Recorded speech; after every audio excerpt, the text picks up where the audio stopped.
Specific charge mention होना चाहिए as per section 50 subsection 3 of the contempt of court act 1971। तो वो charge ना कोर्ट ने 5 जजमेंट ने ऑर्डर में मेंशन किया है। ऑर्डर आप 50 पेज की दो या 2 पेज की दो, order is different thing. Order में नीचे मेंशन करना पड़ता है, we issue notice to the so and so person to answer the following charge. वो स्पेसिफिक चाहिए, उसमें सेक्शन लिखना चाहिए कि you are answerable to charge under section 2 subsection C of the contempt of court act 1970। ये mandatory है। और इसके ऊपर में 2 लैब, मतलब ये ऑर्डर कैसी करनी चाहिए, इसका एग्जाम्पल 2 है।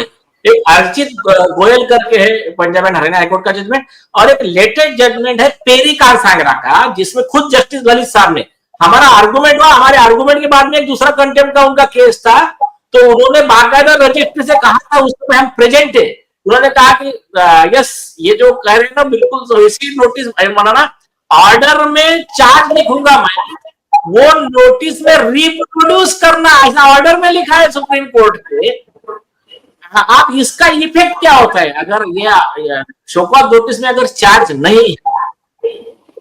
सुप्रीम कोर्ट ने सहदेव वर्सेस स्टेट 2010, जिसको बाद में full bench of supreme court ने फॉलो किया, क्लियर कह दिया पूरी प्रोसीडिंग विशिएट हो गई, ही शुड बी डिस्चार्ज। दूसरा, और कई जजमेंट वो कहते कि जब तुम्हारे नोटिस चार्ज ही नहीं तो जवाब क्या देंगे वो? तुम शोकॉज दे रहे हैं टू आंसर डिस्चार्ज। और बिहार पराशर और दूसरे एक 3 और एक जजमेंट है, उसमें कहा है कि तुमने अगर पूरा सारा डॉक्यूमेंट जोड़ दिया ये ऑर्डर वगैरह से, तो वो आदमी को तो लगेगा कि इसका हर लाइन, हर पैरा, कॉमा, मात्रा ये सब कंटेंट है। वैसा नहीं है, आपको स्पेसिफिक चार्ज निकाल के देना पड़ेगा।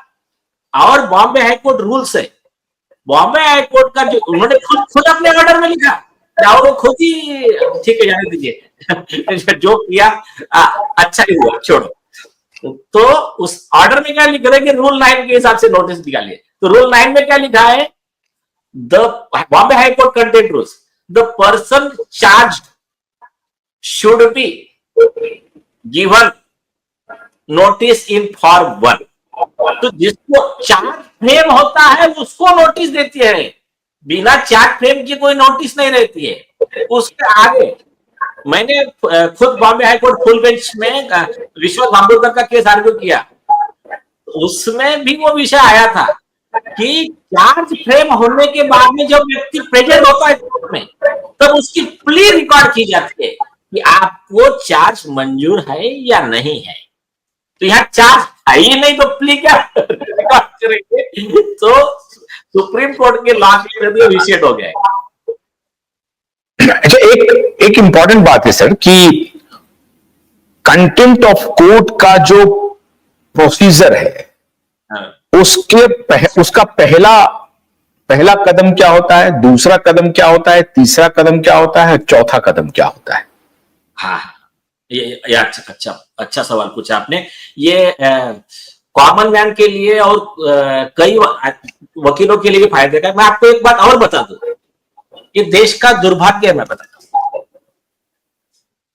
कई जजेस को मैं प्रूफ के साथ देता हूं, मतलब कई बार सुप्रीम कोर्ट ने भी स्ट्रिक्चर पास किया है, कई जजेस को कंटेम्प्ट का लॉ ही पता नहीं है और नोटिस देते हैं। और मैं आपको किससे बताता हूं, उसमें एक केस में क्या हुआ, एक को जज ने ओवर एक्साइटमेंट में आके उठा के सजा दे दिया कि तुम्हारे को ऊपर बोले 20,000 रुपये फाइन।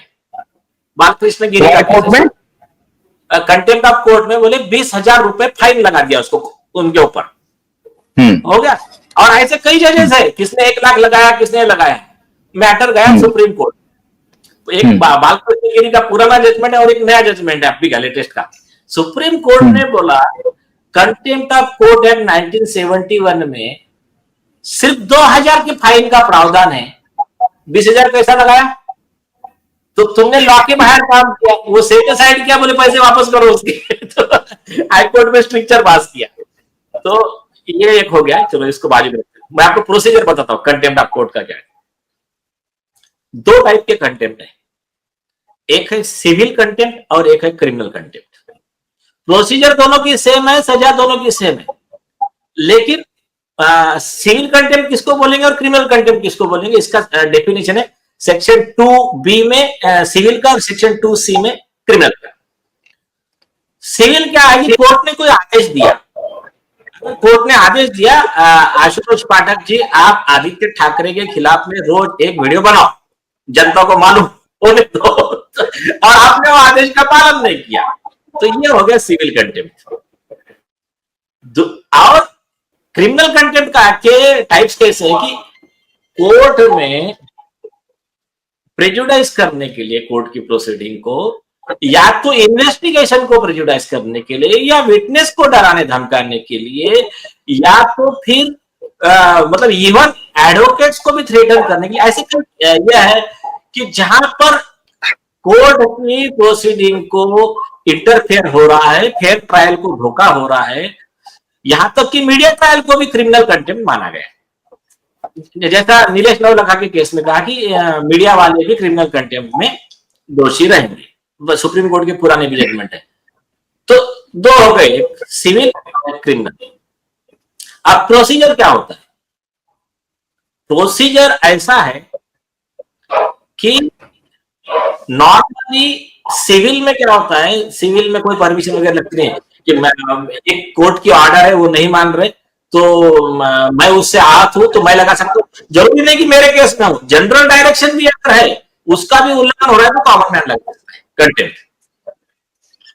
अब दूसरा आता है क्रिमिनल कंटेम्प्ट। क्रिमिनल कंटेम्प्ट में कॉग्निजेंस का प्रोसीजर है, एक है कि कोर्ट का सुमोटो ज्यूरिडिक्शन और एक है प्राइवेट पार्टी का ज्यूरिडिक्शन।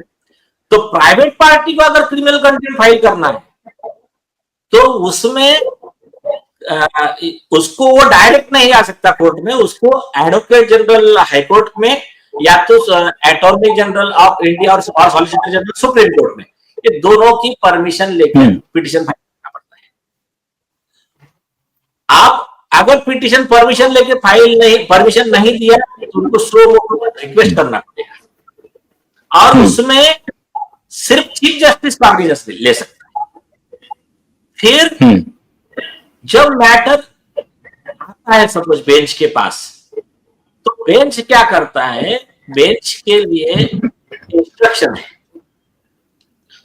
सुप्रीम कोर्ट के जस्टिस कृष्णा अय्यर के री मुलगांवकर में 6 गाइडलाइन दिए है कि भाई आपको जजेस को ओवर सेंसिटिव नहीं रहना है, आपको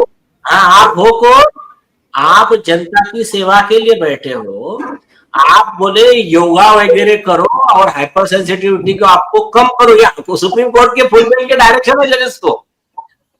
और तो वो 6 गाइडलाइन दिया और उन्होंने कहा कि हमारी shoulder should be broad enough कि ठीक है क्रिटिसिज्म चलता है, मतलब फॉर एग्जांपल उन्होंने लिखा डॉग में बार कारवा में पास, मतलब हाथी चले बाजार कुत्ते भूखे हजार।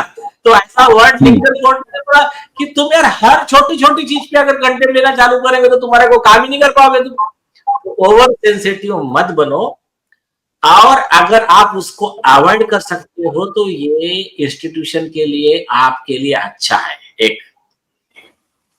और लेकिन एक आधा ऐसा है कि जो मान ही नहीं रहा है, जैसा संजय राउत जैसा, वो बोल रहा है कि